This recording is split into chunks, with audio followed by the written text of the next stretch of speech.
Hello everyone, this is Roxas1559. Welcome back to Tak and the Power of Juju. Without further ado, let us start a new adventure. So, accessing the data.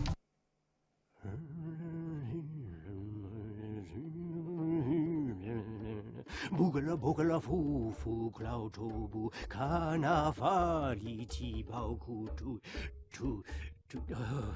or is it Liti Pakati? I can never remember that part. Maybe Lo Bao Ta Ti Ki Bao. No, but it's Lo Bao Tao something. Is this chanting ever going to work? What is it going to take to get into contact with a powerful Juju spirit from another world? It worked! Hello? Can you hear me? You do not speak, but I see that you listen. You look so strange. Your clothes, a power stick you hold in your hand. I have never seen a Juju like you before. And what is this magic box you watch me on? It is clearly the most important thing in your hut. You do me great honor to watch me on it. My name is Jabulba. I am the powerful shaman of the great and legendary Poopanunu people. For generations we have... Hey, quiet out there! I'm talking to a Juju! Tak, would you shut those people up? This is important! And get Warrior Locke! I want to introduce him to this Juju here! I am so sorry, oh strange and powerful Juju. There's a lot going on today. That's why I've called upon you for your help. Let me explain. Throughout the history of the Poopanunu people, shaman like myself have known that someday something terrible would happen to our great protector, the Moon Juju. So said the Poopanunu people's prophecy. The Moon Juju is our shield against evil and the source of my Juju power. She is strong and nice and oh, so beautiful. Oh, that's Tlaloc. He's not nice, and he's sure not beautiful. He's jealous and practices bad Juju. At the council that chose the new High Shaman, he was passed over in favor of me. So last night, Tlaloc decided to take his revenge. Tlaloc crept into the Temple of the Moon with his foul servants, pins and needles, and stole the Moonstones, the source of the Moon Juju's power. The first thing Tlaloc did was to use the Moonstones to change the Poopanunu people into stupid, helpless sheep. Without the Moon Juju, my power was only enough to protect a few. And this is only the beginning of Tlaloc's terrible plan. But Tlaloc is a fool. He won't get away with it. For the Poopanunu people's prophecy clearly says, a mighty warrior trained by the High Shaman will defeat Tlaloc and save the Moon Juju. I have trained such a warrior. His name is Locke. Tak, what are you doing? You told me to go get Locke. Yes, that's right. Go fetch Locke. Stop playing with the sheep. I did get Locke. No, you fetched a dirty, stinky animal. That's Locke. See, he's wearing Locke's amulet.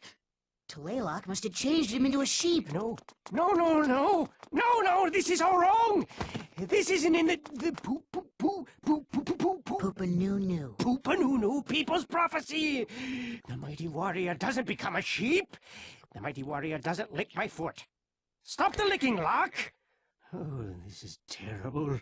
Can't we just change him back? I don't know. Yes, I've got it. We can change Locke back into a mighty warrior. This great Juju spirit who watches us from another world can help. Follow Tak. Protect him with your power. Go with Tak to the ancient burial ground of our ancestors and put the teeth into the statues. And get me some magical Nubu plants while you're out. Now go! Both of you! Locke must stop Tlaloc before he destroys the Moon Goddess! And that's our story. Seems the mighty Poopanunu people's prophecy might be a little bit off. Seeing as how, Locke was turned into a sheep. Hello, Tack. My name's Flora. The moon Juju sent me here to hang out with you and help you whenever I can. Well, it's a long road ahead. We better get started. Oh, it's a long road indeed, but before we get started, let us get into voice actors, since we have now encountered 3 new characters. Starting with our main protagonist here, Tack.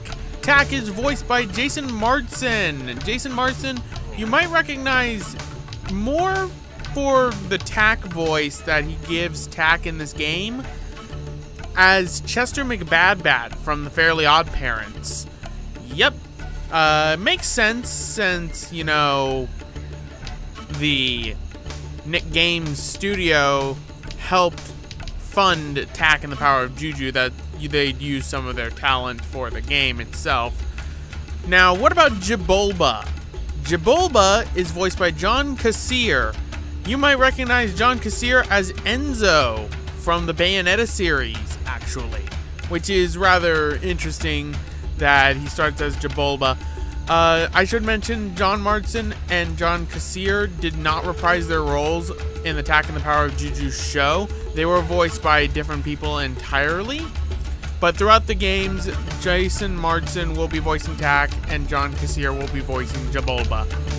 So, what about Flora, the Juju who was just in front of us and who will be our guide and basically our Navi in this game?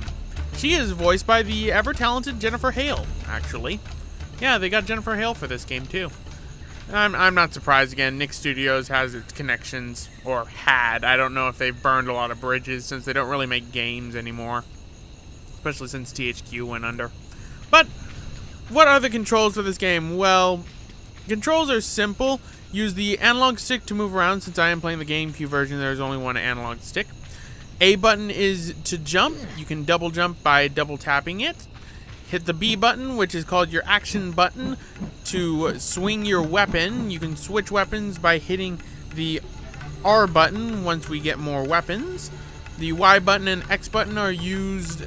Y button specifically is used to go into a different type of mode. Oh wow, you can use the D-pad to move around as well. Wow, GameCube D-pad is not a good thing to use to move around. Use the C stick to move the camera around. There is no camera reset button, surprisingly. To scroll through what we're going to have later, which are Juju powers, you hit Z and L or Z and R at the same time to scroll through the Juju powers. One goes left, one goes right, you know that deal. So, without further ado, let's go through Locke's training. You Hear a lot of smart enough Flora. to figure this out on your own, but you move yourself around by using the move stick, and if you need to And jump, no, you can't it's skip as simple this. as pressing the jump button. You can press the jump button twice to perform a double jump. Hey, don't laugh. I like to think of myself as thorough. You might recognize Jennifer Hale's voice that she's using as the same one she used for Kimiko I just from thought of Shaolin something else Showdown. important to tell you.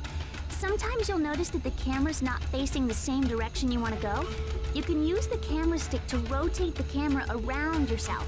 If the camera isn't looking in the direction you want, just use the camera stick to rotate it until you see what you need to see. Rotate the camera now to look at me. So, use the camera stick. Great. Now you can do this anytime you need to look at something. Simple enough. And as I mentioned, there's no camera reset button.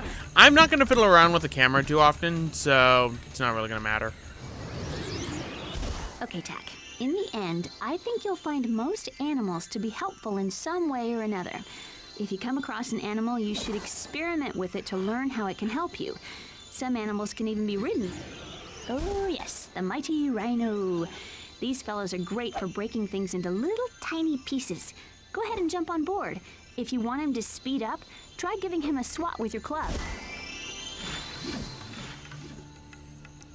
Alright, so we got rhinos, and now we're going to encounter something that I've noticed in this version of the game a lot. I don't know if it's my version of the game or if it's something else. A little bit of slowdown. Just a little bit. Break through. It's always when you're breaking things too that the slowdown occurs. I don't know why that is the case. You can also jump off the animals, I believe, with the Y button, it looks like. So you can get off animals at any time. But this right here will open up a doorway. Locke's training is a one-time only area, so you don't need to worry. And Now, while you're adventuring, you'll no doubt discover you can pick up certain items. What's cool is that you can throw any item you pick up by just using the action button. If you're tired of carrying an object around and just want to set it down, press the use button.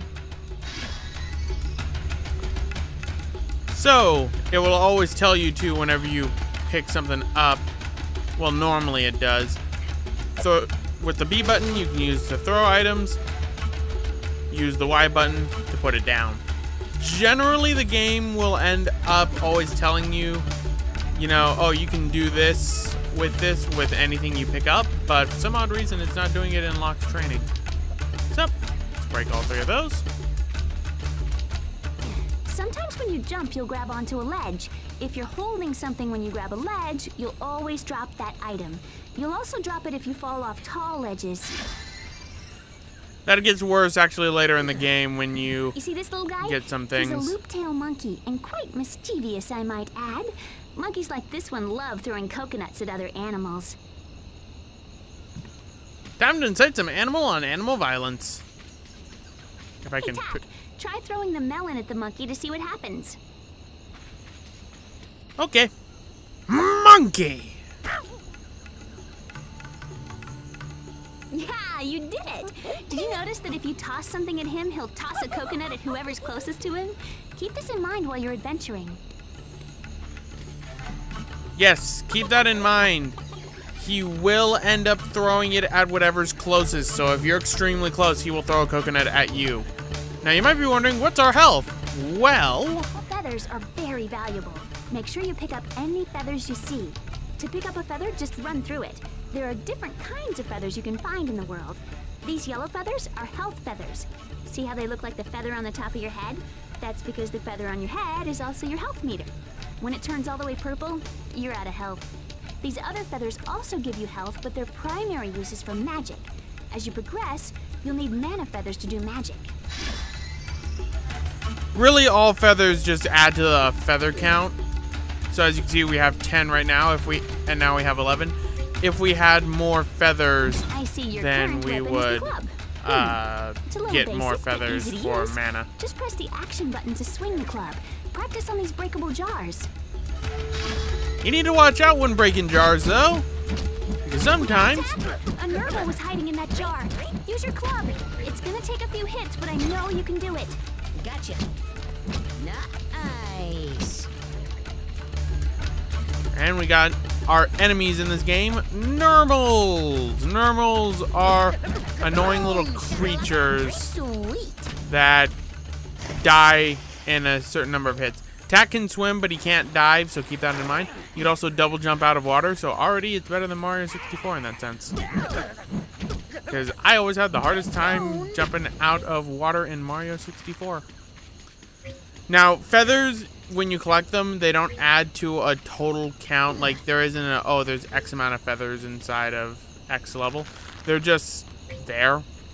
So you don't need to collect feathers. It's important to collect feathers if you're going to use magic spells, but you can get through a lot of this game without the magic spells. In fact, you can get through the entire game without getting the magic spells, because the magic spells are optional. We're going after those, but... Look at the orangutan bend that banana tree.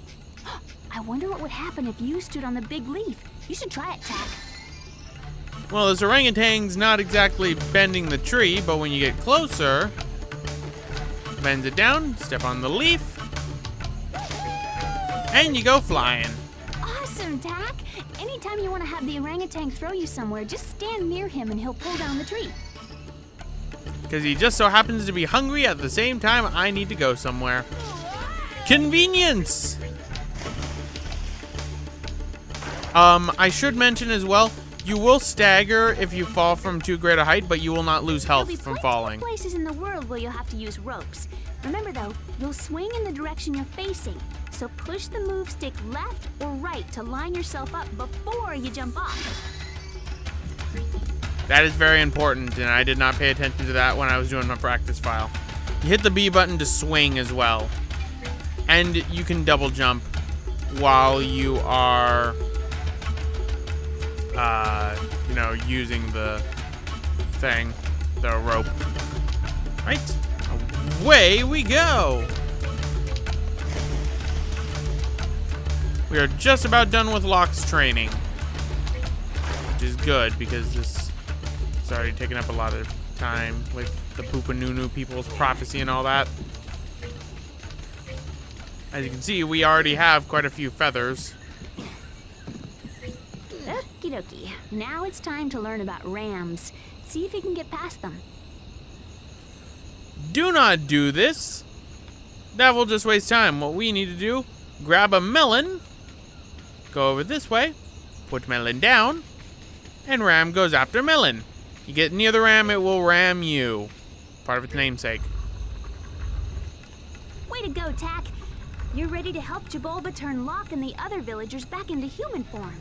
Jabulba said we needed to go to the burial grounds. We can get there from your village. Let's get started.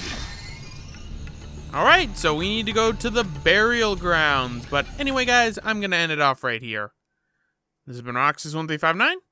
Next time, we're going to be heading off to the burial grounds from Tack's Village.